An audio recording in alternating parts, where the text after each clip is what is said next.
So I read this book called The Language of God. It's by Francis S. Collins, who actually led the Human Genome Project. And I was reading it, there were a few things that caught my eye, and I thought I'd go ahead and make a few videos on it. One of the first things comes from page 24, where he says that the moral law existing is in serious conflict with the current postmodernist philosophy, which argues that there are no absolute right or wrongs. He says that this view faces a series of logical catch-22s. So there's two of them. The first one that he mentions is that if there is no absolute truth, can postmodernism itself be true?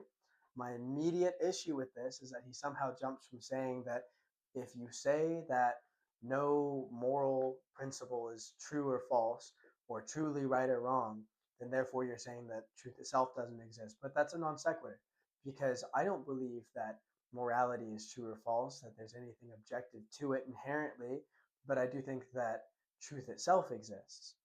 Now, the second thing that he says, though, is that if there is no right or wrong, then there's no reason to argue for the discipline of ethics in the first place. And he's right to an extent, but of course, there's no objective reason. I don't believe in an objective reason to do anything. The only reason why I do anything is because I give value to things, I appraise things, and I give them value, I give them meaning. What if I told him that there's no real reason to pick that color of car that you're driving because there's no such thing as an objectively best color? That doesn't make sense to say. The only reason why he's picking that car color that he's driving is because of the fact that that's his favorite color. That's the one that he wants. That's the one he thinks is the best.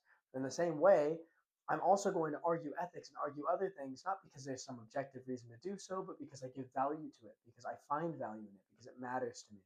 So both of these claims that towards the beginning of the book, I take issue with, and I'm going to make a few more videos on a lot of the other things that he said. That's sort of just the introduction to the book where he's talking about that, but more to come on this soon.